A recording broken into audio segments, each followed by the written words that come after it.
Hello and hi. You know, school's back in session, so I think it's the perfect time to go on another field trip. Seatbelts, everyone! Please let this be a normal field trip. With a friend? No way! So far, we have delved deep into the ocean, indulged in some war fantasies, and attended a rock concert with Miss Frizzle and the gang. Today's scientific discovery, however, is a bit more grounded. On Magic School Bus, such a fine thing to do. So strap your bums right to the seat. Come on in and don't be shy.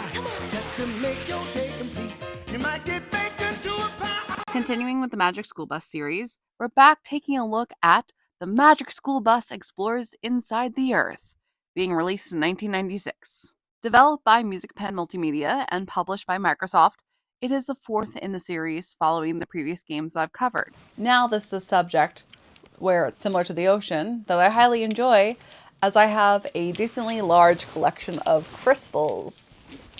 This is not all of them, obviously. I have a lot more.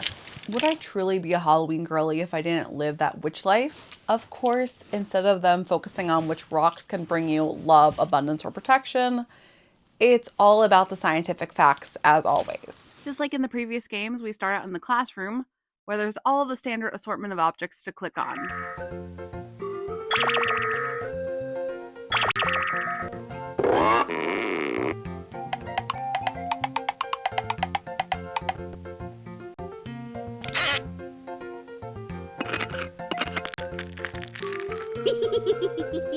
And you can't forget to take a look at all these fancy rock photographs from the 90s. Once you're done exploring around, it's then time to explore outside. Just click on the bus to start the adventure!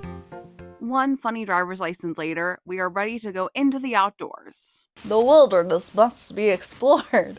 Oh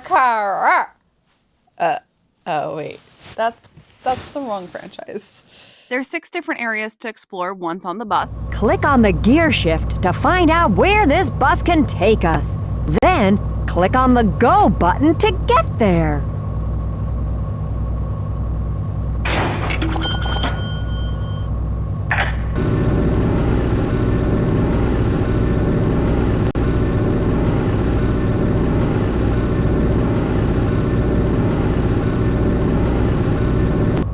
The canyons.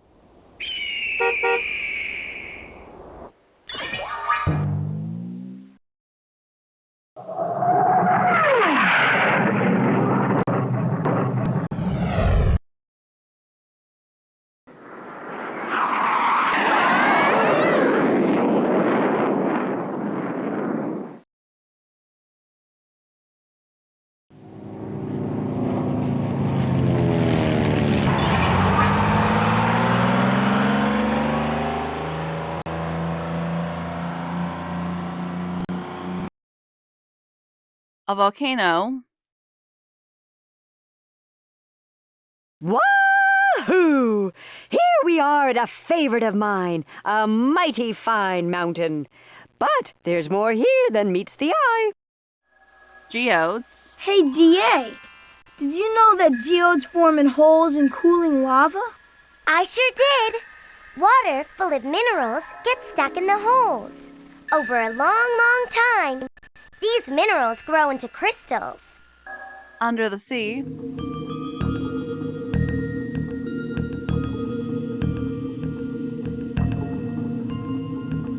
First things first, class. Who can tell us about plate tectonics? According to my research, the surface of the Earth is made up of round, flat pieces called plates. These plates fit together like the pieces of a giant jigsaw puzzle. Bodacious! And plate tectonics explains how plates are made and destroyed. What do plate tectonics have to do with where we are now? Everything! We're at a mid-ocean ridge. Oh, I know what that is. A mid-ocean ridge is where two plates are moving apart. Correctamundo! The caverns.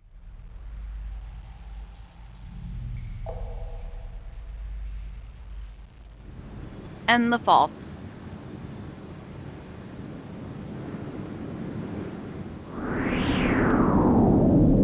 I'll see you soon. after this ride in my hot air balloon. The Frizz is definitely the most interesting teacher I've ever had.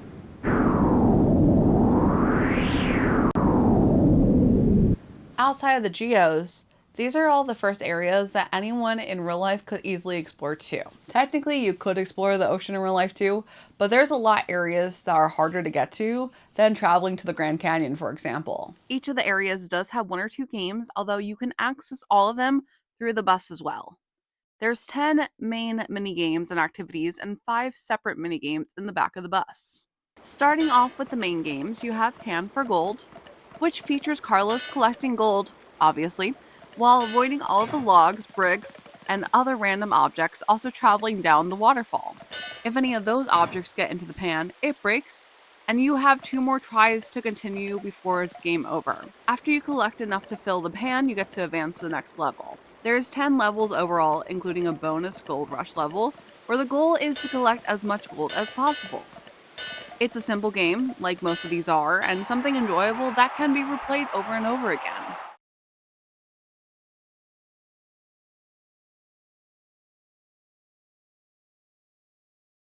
Drill for Oil, Dig for Coal is very similar to Battleship. You play as both Ralphie and Phoebe taking turns against Liz as you search for both oil and coal. Where Liz digs for both, Ralphie drills for oil, and Phoebe digs for coal. Each character gets a turn to search for 8 pieces of coal and 14 spots of oil, and if you do land on either, you get to continue going until you land on an empty spot again. I believe that it's randomized, so there's not a true strategy you can do to win this game. It's just luck against the computer.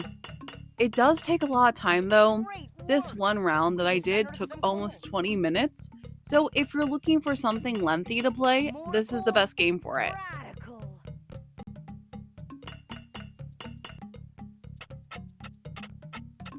How quickly can you help me across this giant fault? Control my jumping power by using your mouse. The longer you hold down the button, the farther I'll jump when you let go. On the opposite side of things, Jump the Fault is one of the shortest games to play. You play as Phoebe again with the goal of jumping correctly to land on the moving target. You get 5 tries, earning an additional life each time you make it, but since you have to hold down your mouse and try to aim it correctly, it's really challenging. I'm never a fan of these physics type of games, so this was a quick pass for me.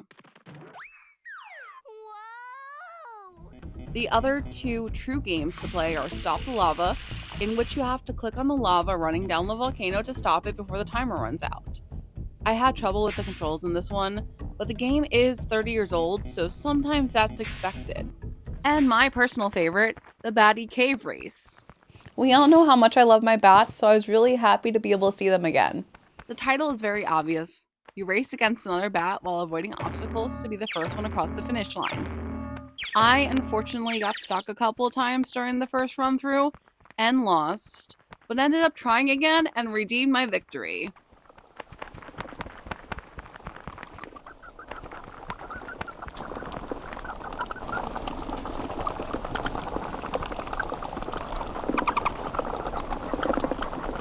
You guys can go ahead. I'll stay here for a little bit.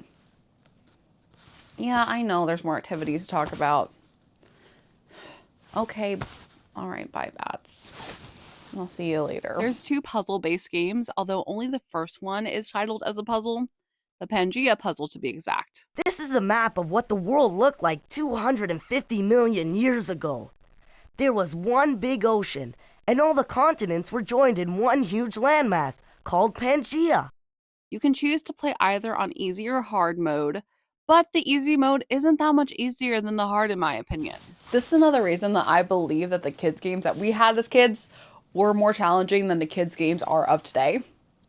But that's just another boomerang of mine. We just zoomed ahead 150 million years after Pangea. This is what the world looked like 135 million years ago. You can see Africa and South America. Notice that Europe and North America are starting to split apart too. I really enjoyed this one. It was cool to see how educational it was, and I loved seeing the map and puzzle progress as the years became closer to the way the world matched our current reality. At this point, the puzzle games seemed to be a staple within most of the Magic School Bus games, and as a puzzle lover, I'm biased towards enjoying them the most. And now we're looking at the map of the world as it is today. There are 7 distinct continents: North America, South America, Europe, Africa, Asia, Antarctica, and Australia. The other one, the Fossil Animator, doesn't say it's a puzzle game, but it's a puzzle game.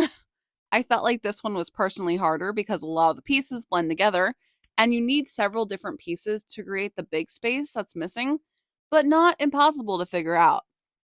For the kids that were playing this, I could see it being a true challenge for them to learn from. Wow, you're really good at this.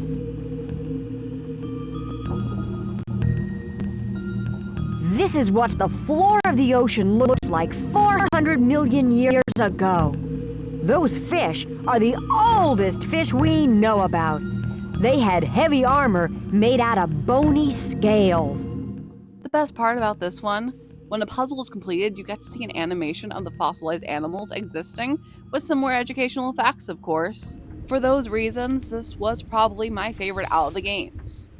Then there's a subcategory of minigames that are still considered minigames, even though they are just activities. Cave painting, a self-explanatory painting game.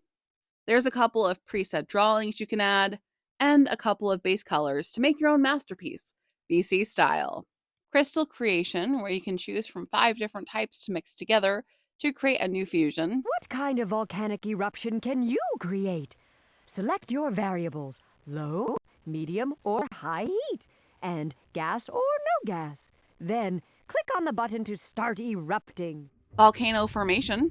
It's a digital science experiment to be able to create your own volcano eruption. Those are all the activities in the wilderness, but there's still the separate few previously mentioned in the back of the bus. Crazy costume closet. Now say that 3 times fast. Crazy costume closet, crazy costume closet, crazy costume closet. Where you can dress up Keisha and Arnold in various wacky outfits. Abracadabra. Dorothy's 3D processor showcases an early CGI 3D rendering of all the different objects found across the various locations and their scientific purposes. Erosion is what happens when wind, water, or ice changes what the Earth looks like. Rivers and streams wear off little bits of rocks, and eventually, over thousands of years, they could even carve a gigantic canyon out of desert rock. Ralphie's Earth Table is another digital science experiment where you get to mix different elements to create rocks and minerals. You can do some really great stuff at the GeoTable. Click on a rock and move it to the table. Then use the tools to examine it. Click on me if you need help using the GeoTable. Arnold explained everything. You can go through different rocks, clean them, examine them, etc. And finally, Keisha's rock transformer. I'll also let her explain this. Welcome to the Rock Transformer. You can put stuff into the Rock Transformer and see what kind of rock it's made out of, or you could put a rock in and see what it makes. Just like with the other games in the series, there's also a section where the kids all do different reports. Rivers and streams may not seem very powerful, but they have helped to shape our Earth.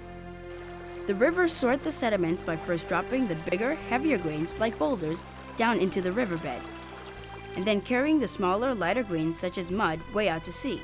It never gets old for me. I love seeing the cozy, low compression videos and pictures from the 90s. There's really a lot that you can learn. This would have and did entertain and teach kids for hours.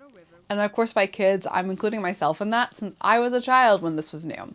Although I do not remember playing this one specifically, but I can see how amazingly time-consuming in the best ways, as well as educational, entertaining, this one would be. By this point, I have revisited quite a few of the Magic School Bus games, and it's so fun to look back and seeing how well they stand up to test of time. Some of the scientific facts might have changed within the 30-year time span that they were released, but so far, and I'm not a scientist, so again, I could be wrong here, but so far, I really feel like they are amazing.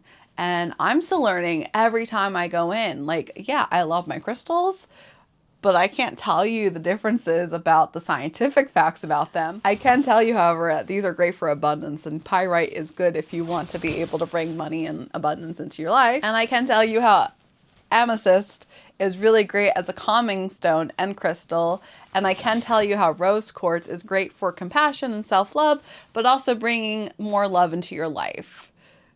But again, I can't tell you how these were formed or the scientific properties of them like they can. I think that's why it's so important. I think any of these games that I play, I really wish they would remaster, and I say it every single time because I'm so grateful that I have access from the internet to be able to find them and from wonderful people being able to put these games up, but it's not official. So unless you have a copy yourself and have an old computer you can run it on, these are on the chopping brink of being lost media. I don't want to see them go away. I want to see them still be accessible and available for everyone to enjoy and play. Not just for kids, but for us adults too. And this is what we grew up on, of course, all of us millennials, especially more the younger millennials. But this was such an important series, and I'm just so happy that I'm able to revisit it and share it with you guys. And this was still my favorite so far of the series because of the content. But there's still more topics to talk about in the future. We're only halfway through with these games at this point. So while I'm wrapping up the field trip today, there's always more to look forward to and discover. Let me know if you remember these games and if these were some of your favorites or which ones were your favorites, and tell me the memories you have too, because I love reading it all. But until then, that's a wrap for now, and I will see you in the next one.